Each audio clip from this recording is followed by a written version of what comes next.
안녕하세요. 영화 만드는 남자입니다. 네, 드디어 세 번째 편입니다. 이번 편부터는 본격적으로 이제 작업에 좀 들어가 보겠습니다. 기다리셨죠? 네, 저도 기다렸습니다. 이 1, 2편 떠들기만 하려니까 잘 하지도 못하는 말 계속 늘어지고 실수하고 편집 시간이 훨씬 더 오래 걸리고, 그래서 저도 얼른 빨리 좀 작업에 들어가야겠다, 그렇게 생각을 했죠. 오늘은 제가 말씀드렸죠, 플레이트를 몇 개 찍어놨다고. 그 중에 하나를 가지고 트래킹을 좀 해보려고 합니다. 트래킹은 프로그램들이 몇 가지 있죠. 뭐 PF 트랙도 있고 3D 컬라이저도 있고 뭐 뉴크도 있고, 하지만 다른 프로그램들을 구할 수 없기 때문에 뭐 구하면 구하겠지만 그렇게까지는 하고 싶지 않고 뉴크로 한번 카메라 트래킹을 해보겠습니다. 그러면 일단 뉴크 프로그램을 다운받아 봐야겠죠. 뉴크 뭐 다운받는 건 쉽습니다. 뉴크는 파운드리에서 만들죠. 네, 가시면 파운드리에서 이렇게 뭐 여러 가지를 만듭니다. 뉴크, 모도, 카타나 많이 만들죠. 제가 필요한 건 프로덕트, 뉴크. 제 기억에 예전에는 뉴크가 학생은 계속 사용할 수 있었던 것 같은데 요즘 좀 바뀐 것 같더라고요. 요즘 학생도 1년만 사용할 수 있는 것 같더라고요. 그리고 여기 보시면 이렇게 이 카테고리가 나눠져 있어요. 뉴크가 있고 뉴크 X가 있고 뉴크 스튜디오가 있고, 제가 사실 뉴크 11.2 버전을 가지고 있거든요. 뉴크 11.2 버전을 저는 정식으로 구매를 해서 가지고 있는데 그게 뉴크의 뉴크 X가 아니고, 그래서 제가 이제 이 튜토리얼 준비하기 전에 한번 해봤죠. 왜냐면 이제 바로 하다가 막 막혀버리면 한참 걸리니까요. 한번 해봤는데 뭔 차인지 잘 모르고 했다가 뉴크를 실행을 시키고 트래킹을 하려고 했더니 뉴크는 3D 관련된 노드가 실행이 안 되더라고요. 카메라 트래킹 카메라 트래킹이 안 되니까 그거에 관련된 모든 게 안 되겠죠. 3D에 관련된 게 해보지는 않았지만 포인트 클라우드 제너레이터 뭐 이런 거 다 안 되겠죠. 그래서 이거 어떻게 하냐 하다가 보니까 이 트라이얼 버전을 다운받을 수가 있더라고요. 한 달 30일 이용할 수 있는 트라이얼을 받을 수가 있습니다. 뉴크 패밀리, 뉴크 X 여기 써있죠. 어드밴스드 컴포지팅 3D 관련된 건 뉴크 X가 있어야 된다. 그래서 여기에 이름 쓰시고 이메일 쓰시면은 30일간 사용할 수 있습니다. 다행히도. 감사합니다. 뉴크. 제가 뉴크 라이센스를 왜 가지게 되는지 그 부분도 나중에 말씀드리겠습니다. 일단 드릴 수 있는 말은 절대로 크랙 버전을 사용하지 마라. 네, 대충 짐작하시겠죠. 더 자세한 얘기는 나중에 말씀드리겠습니다. 그래서 저는 일단 뉴크를 받아놨습니다. 실행을 시키면 전 벌써 11일밖에 안 남았어요. 네, 막 테스트를 해보느라 11일 안에 제가 플레이트 다 가지고 있는 것들을 트래킹 빨리 하고 그걸 또 레코딩을 다 해놔야 돼요. 안 그러면은 11일 지난 이후에 어떻게 될지 모르겠어요. 이게 만약에 다른 이메일을 쓰면 또 다운받을 수 있겠지만 이 컴퓨터 안에 이 라이센스가 남아있기 때문에 얘네들이 그걸 또 어떻게 처리를 할지는 모르겠네요. 뭐 라이센스가 또 있어요, 뭐 실행 안 돼요, 뭐 이렇게 할 수도 있으니까 11일 안에 빨리 트래킹하고 이거 동영상도 찍어놓고 그러겠습니다. 일단 여기서 런치를 누르시면 이제 뉴크가 실행이 되죠. 네, 이건 만약에 그 기존에 무슨 작업을 하고 있었다고 하면 오토세이브를 자동으로 불러올 거냐 이런 말입니다. 저는 NO. 그럼 이제 뉴크에 대해서도 좀 간단하게 설명을 드려야겠죠. 처음 하시는 분들이 있을 수도 있으니까. 그리고 저는 컴프가 메인이 아니기 때문에 아주 간단하게 엑기스만 좀 설명을 드리겠습니다. 뉴크는 뭐 다른 3D 프로그램하고 비슷하게 여러 가지 윈도우로 이렇게 나눠져 있습니다. 여기는 그 윈도우를 페인이라고 지칭하는데 여기 있죠. 플로트 페인, 클로즈 페인, 이게 하나가 다 페인입니다. 페인.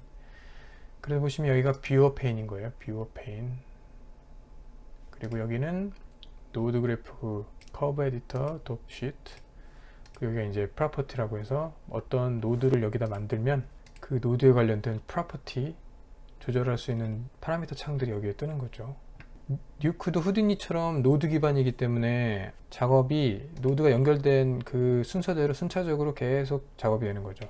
그렇기 때문에 이제 노드를 어떻게 불러오느냐에 따라서 이제 작업 절차가 만들어지는데, 노드를 불러오는 방법에는 여러 가지가 있습니다. 여러 가지가 있고, 제일 먼저 이제 여기 노드 아이콘들이 있죠. 이게 이 카테고리별로 묶어 놓은 거예요. 여기 보시면은 입출력 관련된 거겠죠. 리드 뭐 이런 식으로. 여기는 타임에 관련된 거겠죠. 타임 뜨죠. 이렇게 말풍선이 채널에 관련된 거. 이거는 보니까 뭐 컬러에 관련된 거겠죠. 이렇게 해보시면 컬러에 관련된 거. 이건 키, 이건 레이어, 멀지, 그리고는 move, transform, 3D, 이건 3D 관련될 테고, 뭐 이런 식으로 노드들을 카테고리로 이렇게 묶어 가지고 이렇게 선택할 수가 있어요. 이렇게 하셔도 되고, 아니면 여기서 탭을 누르셔서 자기가 원하는 노드, 자기가 알고 있는 노드의 이름을 치시면 순차적으로 다 보여주는 거죠. 머지를 치고 싶으면 머지까지 치면 머지가 나오죠. 여기서 엔터만 치면 가장 상단에 있는 게 자동으로 올라옵니다. 이런 식으로. 그리고 또 하나 방법이 이제 단축키를 쓰시는 건데 몇 가지 자주 쓰는 노드들이 단축키가 정해져 있습니다. 예를 들면 read, R, write, W, merge, M, grade, G, color correction, C, roto, O 이렇게 단축키가 있기 때문에 뭐 자주 쓰다 보면은 이거는 외워지게 되겠죠. 그래서 여기 보셨죠? 프로퍼티에 만들어지는 노드들이 더블 클릭을 하시면 그 노드의 파라미터 창들이 열립니다. 처음 인스톨 하시면 여기 가면 이제 10으로 되어 있을 거예요. 10으로. 그래서 10개까지가 이 창이 열리는 거죠. 그리고 이제 자기가 변경하고 싶으면 더블 클릭을 하면 그 노드의 프로퍼티가 최상단으로 오게 되어 있습니다. 저는 이게 좀 불편하더라고요. 저는 이렇게 더블 클릭하는 거를 가끔 까먹고 대충 이렇게 한 다음에 이게 뭐 바뀌어 있는 줄 알고 여기를 막 조정하다 보면은 다른 노드예요. 여기가. 그래서 저는 이거를 그냥 1로 바꿔놓고 있습니다. 1로. 커스터마이징 하고 싶으면 에디트 가셔서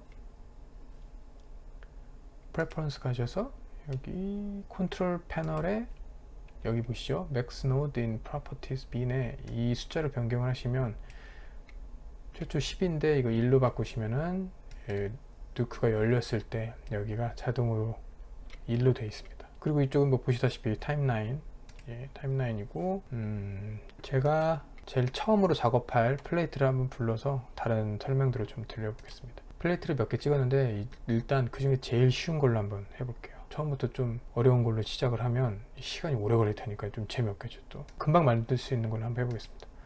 리드를 하고 싶죠. 저는 R을 누르시면 이렇게 창이 뜨고 여기 폴더를 들어가셔서 자기가 원하는 플레이트를 선택하시 오픈을 누르시면 이렇게 열립니다. 그래서 이 리드 노드를 보고 싶으시면 이 리드 노드를 클릭하시고 숫자 1번을 누르시면 됩니다. 1번. 그리고 이 화면을 뷰어에 꽉 차게 하고 싶으면 H를 누르시면 됩니다. F도 되고 1번을 눌러서 보셨죠? 만약에 다른 노드를 하나 또 불러볼게요. 이 노드는 나는 2번으로 보고 싶다. 2번을 누르시면 여기도 보입니다.